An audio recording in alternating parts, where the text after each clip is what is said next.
Yes, yes, y'all, and you don't stop. Economic violence takes on many forms. Economic violence against women, when we think about it nationally in the United States, we most commonly look at economic violence as 80 cents to the American dollar. We think about wages, we think about the glass ceiling, but we must broaden our definition of economic violence. We have to look at things on an international level. We have to think about the ways our economies, the US economy, interacts with the economies of other countries across the globe. With all the globalization and the way that we have trade and the established trade routes, all the countries interact with one another, and our economies do directly impact one another. And so when we look at countries like the Philippines, for example, they're on an average, over 5,000 people leave the Philippines every day for work. More than half are women. That's over 2,500 women that are leaving their families for work so that they can provide for their families, for their food, for their rent, for school, for just basic needs. And that's not okay. That is economic violence on a global scale. So when I think of economic violence, I think about it on two levels. I think first of all, on the interpersonal level. So whether that's power dynamics in a relationship between two people around controlling money or controlling labor in a way that oppresses women. So taking money away from them, making them financially dependent on a partner or on a family. Or a personal relationship that a woman might have with an employer who demands her labor for lower wages or for free as a form of slavery. And then I also think about the larger forms of economic violence, so systems that use those interpersonal violence to kind of maintain their power and maintain their money. Women globally make fewer wages than men, do more undesirable labor than men. And these systems rely on them to really get money,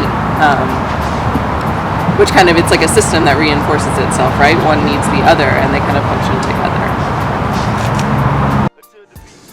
Economic violence is a form of violence that plays out under patriarchy, specifically because even though people of all genders are greatly affected by poverty, women hold a very strong role within houses in terms of domestic work and child rearing.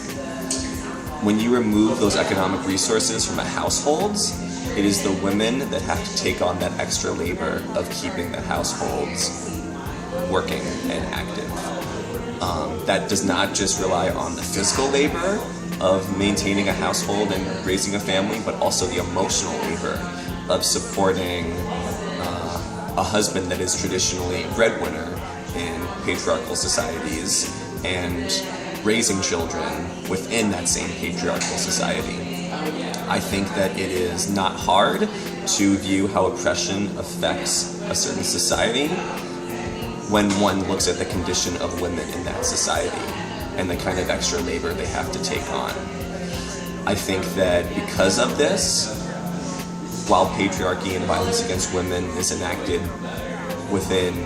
worldwide because of capitalism, I think that imperialism plays a very strong role in this by completely sucking away the resources from a people in a country and leaving, in most cases, the women to work extra hard to make sure that their society stays afloat. Don't stop to the beat, y'all, and you don't stop. Yes, yes, y'all, and you don't stop. I think that women are more likely to be victims of violence due to stereotypes of gender roles that are perpetuated by society. And I think when the media is constantly sending messages that women are the weaker sex and that women's value is only skin deep, that women can really internalize these messages and start to lose their confidence and their self-worth. And when that happens, I think that they forget that they have the power to affect change and to have control. And when this happens, then they can get into situations where they can be taken advantage of. I think the question why women are more susceptible to violence is a problematic question because it automatically assumes that it's women that needs to solve their own problems, which the problem being that they're susceptible to violence. And it negates the fact that men and all other genders have a stake in how women are being treated in this world. So I think that a better question to ask would be, how can we address gendered violence? And who is responsible? Women are disengaged, disempowered, and disenfranchised. We can not only put our resources towards prevention, but we could use it to empower and to maximize a woman's full potential and human rights. We can combat violence against women by educating those on what exactly exploitation is, because the way that we combat violence and exploitation is by first getting an understanding of it. And the thing to understand about exploitation is that exploitation is done with a really insidious agenda, and an insidious agenda by those who are in power.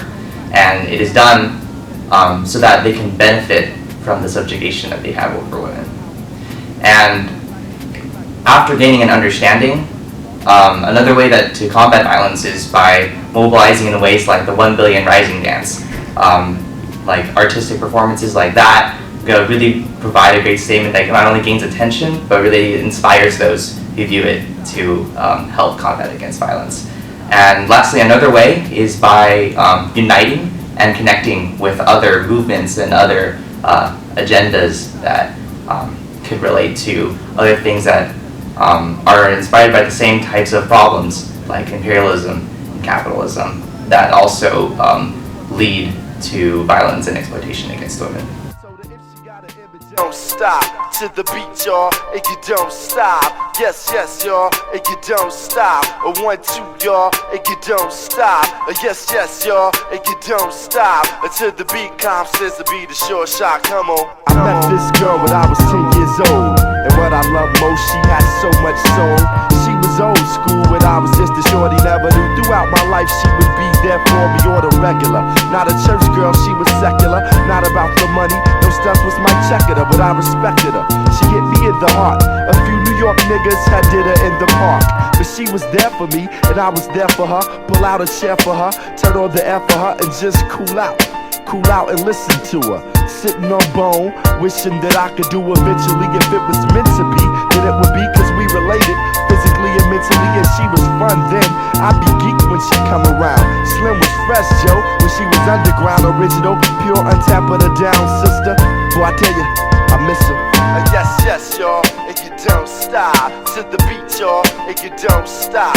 Yes, yes, y'all, and you don't stop. A 1, 2, y'all, and you don't stop. Yes, yes, y'all, and you don't stop. A calm sis, y'all, and you don't stop. Yes, yes, y'all, and you don't stop. You act, yo, we gotta be the short shot. Now periodically I would see old girl at the clubs and at the house party. She didn't have a body, but she started getting thick quick. Did a couple of videos that became Afrocentric. Out goes the weave, in goes the braised beast medallion. She was on that tip about stopping the violence, about my people she was teaching me.